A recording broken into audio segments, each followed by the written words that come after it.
Hey guys, welcome back to The Binger. The Office may have ended all the way back in 2013, I'm not going to cry. I feel like it, but I am not going to. but it's still an important part of television history. Where would we be without Michael and Dwight, or Jim and Pam? Depressed, and in a corner. No! God, please, no! No! That's where, while the iconic series can't be underestimated, it wasn't without its errors.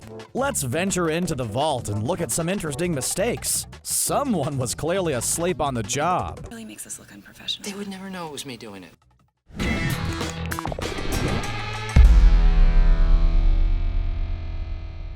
SUPERSPEED STANLEY. Now, we like a game of basketball about as much as anyone else, but we've never been able to defy the laws of physics when dribbling a ball. Stanley, on the other hand, seems to be faster than Lightning McQueen on race day. During the first season, Pan is chosen to throw the jump ball during a game. Stanley is lingering behind her as she throws the ball, but in the next shot, he's suddenly over on the far side of the court. Unless he managed to cut a hole in time and space, that wouldn't have been possible.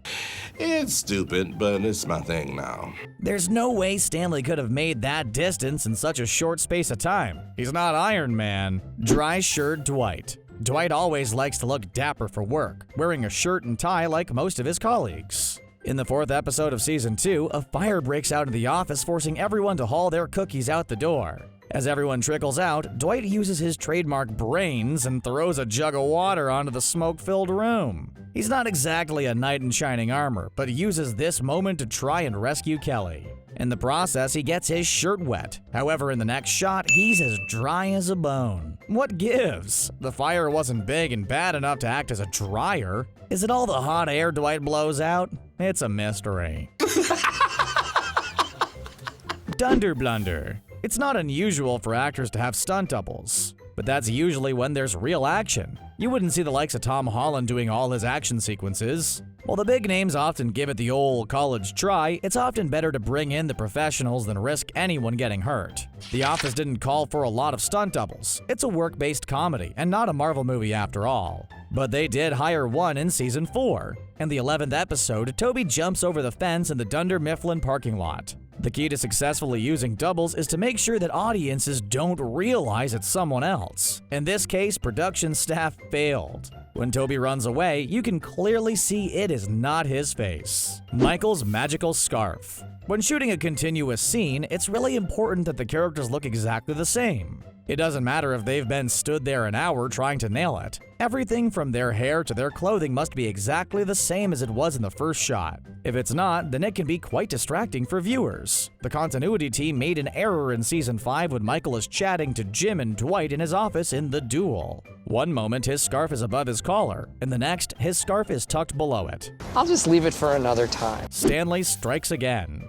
Okay, so here's some more evidence that Stanley has superhuman powers. In Tallahassee, Dwight picks a handful of staff members to go and visit Tallahassee with him to open some new Sabre stores. Jim, Stanley, Kathy, Ryan, and Aaron pack their cases and go along for the ride, while the rest of the staff stay put. However, a little later on in the episode, Stanley's voice can clearly be heard yelling in the office as he tells another staff member to answer the phone. How can this have slipped through editing or been approved at all? Does Stanley have a clone? What's going on here?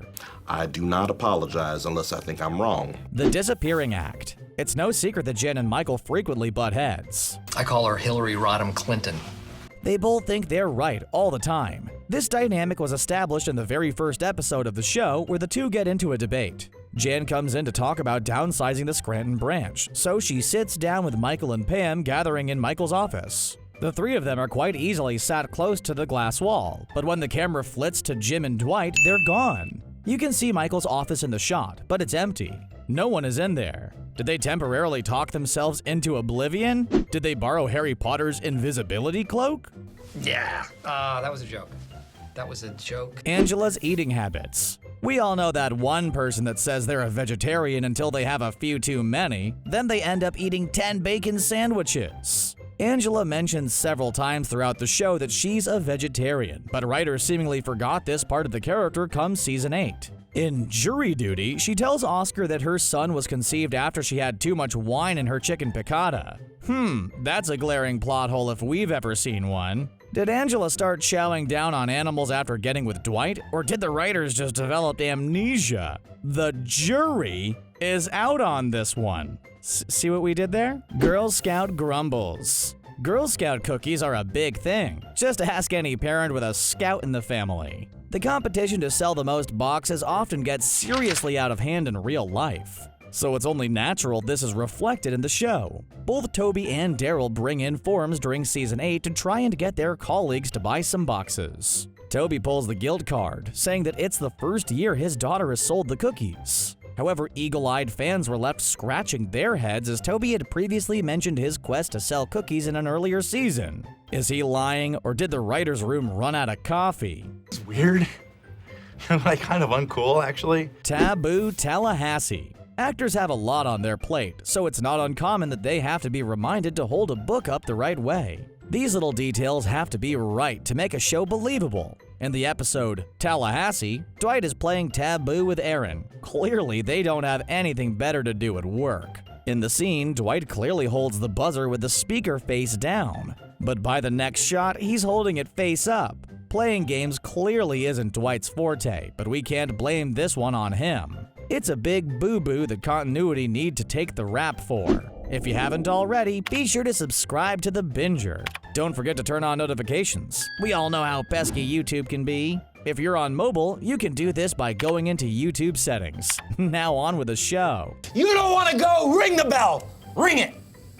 Ring it. Meredith's job change. Any employee can change their job within their current company. It happens all the time. Even Clive Davis and Simon Cowell started out as mailroom assistants. However, when it's on a TV show, the roles are usually clearly defined. If a character does get a promotion, then there's some fanfare around it. In season 1, Meredith was described by Jim as an accountant, but as the show progresses, she deals with purchasing and supplies. So which one is it? Did her job change, or did writers just have a change of heart and hope no one would notice? It's a mystery for the modern age. At least, it is for us. I've been on my best behavior for 9 years. Harvey the computer. For a boss, Michael has a lot of time on his hands. Me no get an agenda. At one point, he calls Jim and Pam into his office to dazzle them with his latest toy, a computer called Harvey that says whatever he types. It certainly doesn't look high-tech. That's because it isn't. On the screen, several previous lines are seen. But Harvey doesn't say them out loud. Surely if it says what Michael types, shouldn't he be saying everything that is on the screen? What's with the selectivity? Someone didn't think this idea out thoroughly enough. Perhaps the production team should have been rebooted and upgraded to cope with their workload. Oh, wow! That's so rude. Disappearing Phyllis. As the show went on, there were multiple mistakes made, which is why we're here. But it wasn't just because things got sloppy. Mistakes happened right from the beginning. In the very first episode, Michael is talking to Jim and Dwight when Dwight finds out that Jim put his stapler in Jell-O. Hold on. Judges in session. What is the problem here? What a beautiful moment. As the scene unfolds, you can see Phyllis's desk behind Dwight is empty. But the next moment, Phyllis is there before disappearing again. A simple error, yes, but start as you mean to go on. Doesn't anyone watch out for this stuff, or were they all on vacation? Ooh, discipline, kinky. Kevin's melting moment.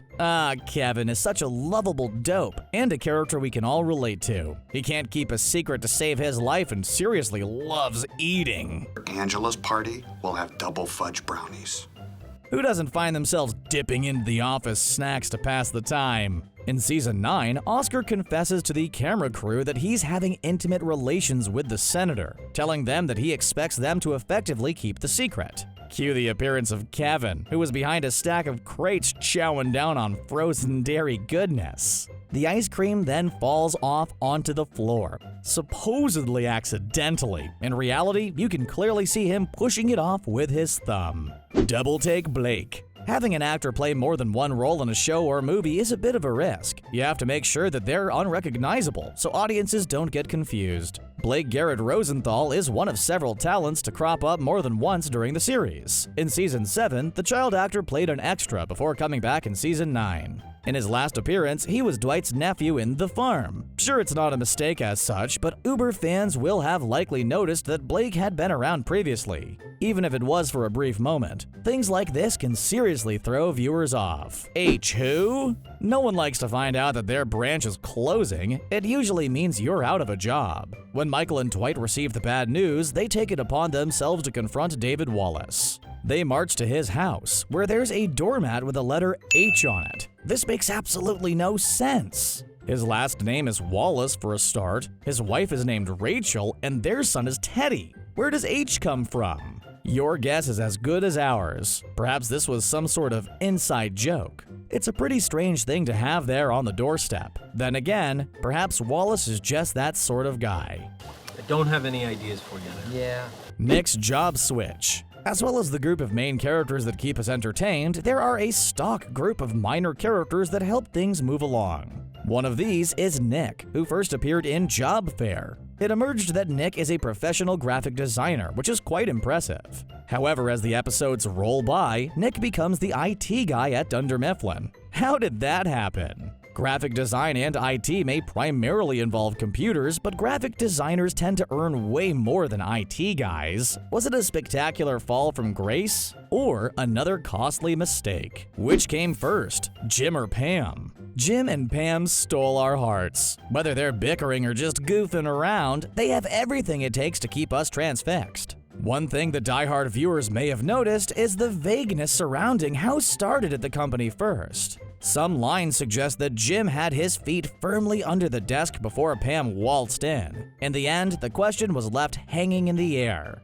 And we never got a solid answer from NBC. So, who came first, Jim or Pam?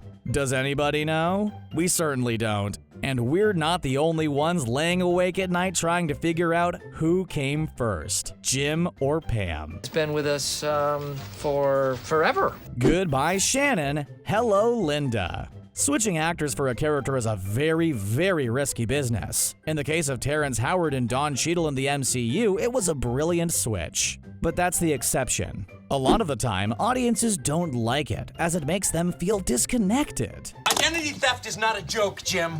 Pam Beasley's mom was played by Shannon Cochran right up until Season 6 of The Office, when she was replaced by Linda Pearl. Sure, she was a minor character, but it was still confusing when Pearl took over. She looks nothing like her predecessor, making Pam's mom just seem like someone totally new and different that we had no history with. From Scranton to LA. Like its British counterpart, The Office is based in a relatively gray and dull place, aka Scranton, Pennsylvania. Of course, it's not always feasible to shoot a major TV show somewhere like that, so the series was actually filmed in LA. Needless to say, the two locations are vastly different. For a start, LA is full of palm trees, so on scenes where the characters are outside, you can spot the occasional one. Production were often on the lookout and did their best to hide the glaringly obvious foliage. But it didn't always work. When you think about how different California looks to Pennsylvania, the entire team did a great job of making it look convincing most of the time. PMS Pam. Pam shocked everyone when she busted out her secret volleyball skills in company picnic. As she's a relatively shy person considered to be a little bit of a wallflower, no one was expecting it. She says, maybe I played a little in junior high and in high school, maybe a little in college, and went to volleyball camp most summers. She's basically an expert. That's all well and good, but previously in Job Fair, Pam says she hated sports so much that she used to fake PMS so to get out of it. Looks like writers got a little creative and decided to wipe that from the show's history. No, that was a long time ago. David's non-existent daughter. Michael will stop at nothing to be able to pester David Wallace. In Secret Santa, he admits that he sometimes imitates David's little girl when he calls his office, so he'll get put through. This is hilarious. Because I always know how to get through to him. But a little strange considering David is supposed to have a son called Teddy. You could say that maybe Michael or David's receptionist isn't aware of that, but Wallace does answer the phone. One time, he even says, "Hey sweetie, what is it?" This isn't a little mistake. This is a huge error that makes no sense whatsoever. Oh my God. Michael's bike fiasco. Let's face it, Michael Scott is not a regular human. That was demonstrated regularly on the series and was part of why it was so successful. Yes, it is true. However, we never put him down as having amnesia. In Season 7, Michael reveals that he doesn't know how to ride a bike. Okay, some people just never learn, and there's nothing wrong with that. However, we already know Michael knows how to ride a bike because we saw him doing it in Season 3's A Benihana Christmas. Seems like the writers never reviewed the material they had already produced. If they had, they may have gone in a different direction. Jim or John? When Michael accidentally mows Meredith down with his car, she turns up at work with a fractured pelvis and a cast. That's not something you'd expect to see every day in an office, but she tries to make the best of it. Jim is one of many that signs her cast, as is the tradition, but actor John Krasinski seemingly forgot where he was. Instead of signing his character's name, Jim Halpert, he signs his own. Unless you were looking for it, you probably wouldn't see it. But it's quite clear that slips out of character for that moment. Oops. Still, bet someone put that on eBay and got a fortune. Sibling rivalry. Angela seems like a woman that knows her own mind. Mostly anyway. That's why it's so interesting why she can't remember how many sisters she has. When we learn about Angela's family, it's revealed she has one sister who she fell out with some years ago. However, later, Andy says that Angela has more than one sister. When she ties the knot with Dwight, she's a sister down again and back to one. What's more, she appears to be very close to her sibling then, making what she said before completely irrelevant and untrue. Who's at fault here? Angela or someone just in from a heavy night out in the writing room? Michael's brotherly love. In the pilot episode, Michael gets us all laughing with one of the most prolific jokes of the series. He says that when Jan's memos come in, they get filed lovingly in a special place, in the trash. Of course, he's thrilled with himself and thinks he's hilarious, but credits his brother with the joke. Apparently, he filed his taxes in the same place, the naughty little scamp. Interestingly, Michael's brother shares the same fate as Angela's extra sister. He disappears magically, and in his place emerges Marnie Cooper, Michael's only sibling. We're not saying it's bad, but it's certainly different from the end result. What do you think? Have you noticed some of these previously, or are there more you'd like to tell us about? Sound off in the comments. We would love to hear from you. Until next time, thanks for watching. We'll catch you in the next video.